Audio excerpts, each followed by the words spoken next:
अगर आप भी पसंद करते हैं बाज़ार की बादामी खोए वाली कुल्फ़ियाँ, तो अब आप इसको घर में बनाएं और इन्जॉय करें। कम खर्च में ढेरों बनाएं और बच्चों को भी बड़ों को भी सबको खुश करें। कुल्फ़ियों को हम बहुत ही कम बजट में बनाएंगे, जिसे हर कोई आसानी से बना सकता है और इसे बनाना बहुत ही आसान है। सबसे पहले यहाँ पर मैंने एक पैन के अंदर 1.5 litre full cream milk add किया है। इसमें ना तो हम खोया ऐड करेंगे और ना ही कंडेंस मिल्क और ना ही कोई और चीज़। बहुत ही कम बजट में इसको मैं बनाऊंगी, जिसे हर कोई आसानी से बना सकेगा। उसके बाद हमने इसके अंदर 3 सब्ज़ इलायचियाँ ऐड की हैं। अब हम इसको 20 से 25 मिनट के लिए पका लेंगे। बीच बीच में हम इसको हिलाते रहेंगे ताकि लम्स ना बने। तो व्यूअर्स, अगर अभी तक आपने मेरे चैनल को सब्सक्राइब नहीं किया तो सब्सक्राइब कर लें, साथ ही साथ बेल आइकन को ज़रूर प्रेस करें। इससे मेरी आने वाली हर एक नई वीडियो का नोटिफिकेशन आपको मिलता रहेगा और मेरी वीडियो को लाइक करना ना भूलें। 15 मिनट मैंने इसको पकाया है। दूध हमारा काफ़ी हद तक घना हो चुका है। अब हम इसके अंदर शुगर ऐड करेंगे 2 टेबलस्पून भर के। शुगर आपने ज़्यादा नहीं ऐड करनी, क्योंकि दूध जब घना होगा तो वो मीठा हो जाता है। और साइडों से हम साथ साथ उतारते रहेंगे।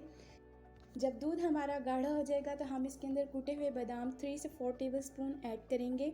इसके अंदर अभी इस पॉइंट पे कटे हुए बादाम नहीं जाएंगे।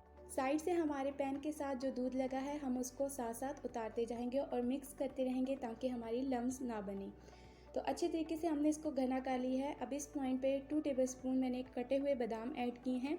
आप तकरीबन 10 से 12 बादाम हो तो हमारी मज़ेदार सी कुल्फ़ियाँ बादामी कुल्फ़ी तैयार हो जाती है। आपने इसकी इतनी थिकनेस रखनी है, याद रहे कि जितना ये थिक होगा उतना ही हमारी मज़ेदार कुल्फ़ियाँ तैयार होंगी। अब इसे हम 10 से 15 मिनट के लिए छोड़ देंगे। यहाँ पर मैंने मुकम्मल तौर पर इनको ठंडा कर लिया है। तो यहाँ पर हमने लिए हैं कुल्फ़ियों वाले सांचे, जिसके अंदर हम मज़ेदार सी कुल्फ़ियाँ बनाएंगे। आपके पास कोई से भी सांचे हैं, आप उसके अंदर इसे भर के बना सकते हैं।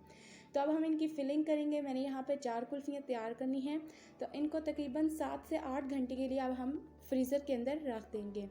एक दिन के लिए भी आप इसको रख सकते हैं। मैंने यहाँ पर 8 घंटे रखे हैं और ये अच्छे तरीके से हमारी जम चुकी हैं। अब एक बाउल के अंदर पानी लेंगे और इन कुल्फ़ियों को उनके अंदर रख के हम आराम से कुल्फ़ियाँ निकाल लेंगे। अगर आप पानी के अंदर रखेंगे तो हमारी आराम से पूरी कुल्फ़ी निकल आएगी। तो ये रही आज की हमारी रेसिपी बादामी खोए वाली कुल्फ़ियाँ, जो आप बाज़ार से बहुत ही शौक़ से खाते हैं। बच्चे बड़े सब शौक़ से खाते हैं आइसक्रीम। तो आपने इस रेसिपी को ज़रूर ट्राई करना है। मुझे अपना फ़ीडबैक देना है कि आपको मेरी आज की रेसिपी कैसी लगी। अपनी दुआ में याद रखें। अल्लाह हाफ़िज़।